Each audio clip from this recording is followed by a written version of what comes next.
मेरे प्यारे बच्चों, आप लोग कहाँ खोए हैं? परीक्षा नजदीक है, आइए थोड़ा सा ट्रांसलेशन पढ़ लेते हैं। परीक्षा में जानते हैं ट्रांसलेशन तो आएगा ही आएगा, वो भी किसी में 4 नंबर, किसी में 6 नंबर, किसी में 10 नंबर।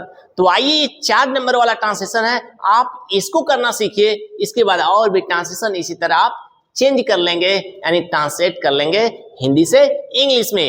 आइए छोटा सा ट्रांसलेशन देखते हैं। चलिए, ट्रांसलेशन अनुवाद, ट्रांसलेशन का मतलब क्या होता है? अनुवाद। आइए अनुवाद करते हैं। एक छोटा सा ट्रांसलेशन आपके सामने दिख रहा, पेपर में ऐसे लिख देगा, translate the following into English, यानी निम्नलिखित में जो ट्रांसलेशन यहाँ दिया गया इसको इंग्लिश में अनुवाद करिए। तो आइए अब एक एक सेंटेंस हम करेंगे। अब देखिए, वृक्ष हमारे जीवन के लिए बहुमूल्य है, पहला वाक्य आपका ही है। तो इसमें सब्जेक्ट कहाँ है? सब्जेक्ट है वृक्ष। तो वृक्ष की इंग्लिश क्या होती है? ध्यान से बोलिए, ट्रीज। क्योंकि वृक्ष या बहुवचन में है तो इसलिए हमने यस लगा दिया है, ट्रीज। अब उसके बाद आपको मिलेगी क्रिया, क्रिया को लिख लेंगे ट्रीज आर। ट्रीज आर यानी वृक्ष हैं, क्या है? बहुमूल्य। बहुमूल्य का मतलब valuable. Trees are valuable. Valuable माने क्या होता है? बहुमूल्य। ट्रीज आर वैल्यूएबल किसके लिए भाई? हमारे जीवन के लिए। के लिए की अंग्रेजी क्या होती है? फॉर। क्या होती है? For. Trees are valuable for, हमारे जीवन। हमारे की अंग्रेजी क्या होती है? आवर।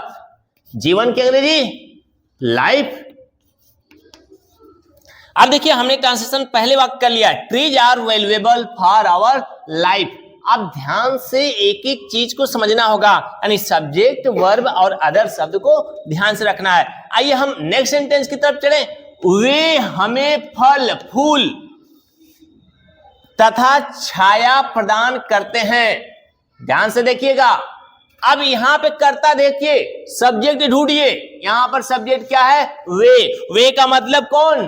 ट्रीज। अब ट्रीज वे है तो वे की अंग्रेजी आप जानते हैं, दे मीन्स वे, यानी पेड़ पौधे। अब आपने कर्ता तो ढूंढ लिया, अब क्रिया ढूंढिए कहां है। क्रिया आपको लास्ट में ही मिलेगी, जब भी मिलेगी। प्रदान करते हैं, प्रदान करते हैं। प्रदान करने की क्या होती है अंग्रेजी? गिव। गिव माने देना या प्रदान करना।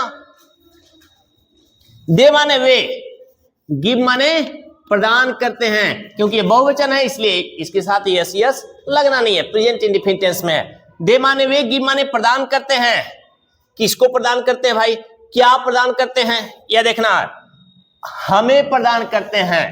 दे माने वे, गिव माने प्रदान करते हैं। अस माने हमें, अस माने हमें। अब क्या क्या प्रदान करते हैं वो लिखते जाइए। फल। क्या प्रदान करते हैं? फल। They give us fruits. Fruits माने क्या होता है? फल। फल हो गया। फूल। फूल की अंग्रेजी बताइए क्या होती है? फ्लावर्स। क्या? फ्लावर्स। फूल प्रदान कर दिए। तथा, तथा की अंग्रेजी क्या होती है? एंड। और क्या प्रदान करते हैं? छाया। छाया की अंग्रेजी बताइए? शेड। शेड माने क्या होता है? छाया। तो आपने देखा, दे माने वे, गिव माने प्रदान करते हैं, अस माने हमें, फ्रूट्स माने फल, फ्लावर्स माने फूल, एंड शेड मीन्स छाया। और इस तरह से दूसरा वाक्य को भी हमने हल कर लिया। अब आइए तीसरी वाक्य की तरफ बढ़ते हैं, ध्यान से समझते चलिए। वृक्ष हमें ऑक्सीजन भी देते हैं। देखिए कितना छोटा प्यारा सा वाक्य। अब यहाँ पे सब्जेक्ट क्या है? वृक्ष। क्या है? वृक्ष। तो वृक्ष लिखेंगे तो वृक्ष यहाँ पे भी बहुवचन में है, क्या लिखेंगे? ट्रीज। ट्रीज यानी वृक्ष हमें ऑक्सीजन भी देते हैं। यहां पे देखिए एक वर्ड आया है भी, तो भी को यहीं पे लिख लेना था, लिख लेते हैं। Trees also. Trees also. अब देते हैं, देने की अंग्रेजी गिव ही होती है। ट्रीज माने पेड़ पौधे यानी वृक्ष, आल्सो माने भी, गिव माने देते हैं। क्या देते हैं? पहले किसको देते हैं? ट्रीज यानी पेड़ पौधे, आल्सो गिव यानी देते हैं, अस माने हमें, क्या देते हैं? ऑक्सीजन। ऑक्सीजन। ऑक्सीजन की स्पेलिंग बताइए।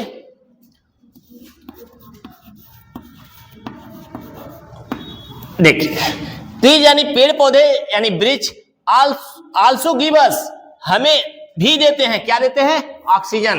अब ध्यान से देखिए, वृक्ष हमें ऑक्सीजन भी देते हैं। अब एक छोटा सा वाक्य, वृक्ष वर्षा कराते हैं। वृक्ष वर्षा कराते हैं यानी पेड़ पौधों के कारण वर्षा होती है। अब यहां पे भी ट्रीज सब्जेक्ट है,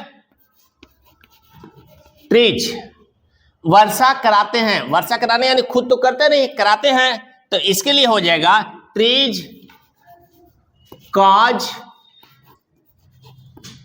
रेन।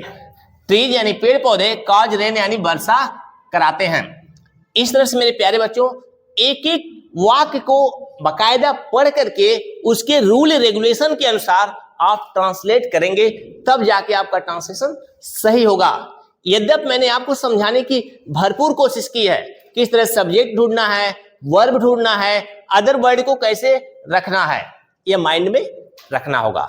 इस तरह से मेरे प्यारे बच्चों ये छोटी सी क्लास समाप्त होती है। आप खुश रहिए और पढ़ते रहिए। फिर मिलते हैं आपसे नेक्स्ट वीडियो में। बाय।